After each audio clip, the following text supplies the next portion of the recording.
کیا آپ کسی ایسے انسان کا تصور کر سکتے ہیں جس نے اپنی پوری زندگی میں عورت کو نہیں دیکھا کسی بھی روپ میں؟ وہ شخص جو 82 سال تک زندہ رہا مگر کسی عورت کو نہیں دیکھا، اور وہ پراسرار جگہ جہاں عورتوں کا داخلہ منع تھا۔ جی ہاں ناظرین، دنیا میں ایک ایسی جگہ موجود ہے جہاں پچھلے تقریباً 1000 سال سے عورت کا داخلہ مکمل طور پر ممنوع ہے۔ یونان کے شمال میں واقع ماؤنٹ ایتھوس ایک خود مختار خانقاہی ریاست۔ یہاں 20 بڑی خانقاہیں ہیں، تقریباً 2000 کے قریب راہب رہتے ہیں، اور قانون آج بھی وہی ہے، عورتوں کا داخلہ ممنوع۔ اس قانون کو ایورٹون کہا جاتا ہے۔ سن 1956 کے قریب ایک بچہ پیدا ہوتا ہے۔ پیدائش کے چند گھنٹوں بعد اس کی ماں انتقال کر جاتی ہے۔ بچے کو ماؤنٹ ایتھوس کی خانقاہ کی سیڑھیوں میں اکیلا چھوڑ دیا جاتا ہے۔ اسے اپنانے والا کوئی موجود نہیں تھا۔ کچھ راہب کا وہاں سے گزر ہوتا ہے اور راہب اسے اپنا لیتے ہیں۔ اس بچے کا نام رکھا جاتا ہے میخائیلو ٹولوٹس۔ ایک ایسی زندگی جو دنیا سے کٹی ہوئی ہے۔ ٹولوٹس نے کبھی شہر نہیں دیکھا، عورت نہیں دیکھی۔ اس نے اپنی پوری زندگی میں عورتوں کو فرضی کہانی کا حصہ سمجھا۔ کار، ہوائی جہاز یا بجلی کی جدید دنیا نہیں دیکھی۔ وہ پوری زندگی اسی جزیرے نما میں رہا۔ اس کے روزانہ کا معمول کی اگر ہم بات کریں تو صبح 3 بجے عبادت، اجتماعی دعائیں، بائبل کی تلاوت، کھیتی باڑی اور خاموشی۔ راہبوں کی زندگی سخت نظم و ضبط والی ہوتی ہے۔ ماؤنٹ ایتھوس 10ویں صدی سے مذہبی مرکز ہے۔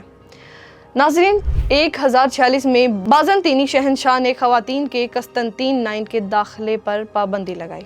آج بھی یہ قانون برقرار ہے، حتیٰ کہ مادہ جانوروں پر بھی پابندی ہے، صرف بلیوں کی اجازت ہے۔ 1000 سال سے روایات تقریباً قائم ہے۔ یہاں سے کہانی دلچسپ ہو جاتی ہے۔ ٹولوٹس کے بارے میں مکمل سرکاری دستاویزات موجود نہیں ہیں۔ کچھ اخباری رپورٹس میں ذکر ہے کہ 1938 میں اس کی وفات پر خصوصی جنازہ ہوا، لیکن جدید مورخین کہتے ہیں ممکن ہے کہ کہانی میں مبالغہ ہو۔ مکمل ریکارڈ محفوظ نہیں، یعنی یہ 100% تصدیق شدہ نہیں، لیکن مکمل طور پر جھوٹ بھی ثابت نہیں ہے۔ 1938 میں میخائیلو ٹولوٹس کا انتقال ہو جاتا ہے۔ کہا جاتا ہے کہ راہبوں نے کہا کہ شاید یہ تاریخ کا واحد مرد تھا جس نے کبھی عورت کو نہیں دیکھا۔ اس کے جنازے کو خاص اہمیت دی گئی۔ ناظرین، آپ کو کیا لگتا ہے، کیا آج بھی ایسا ممکن ہے؟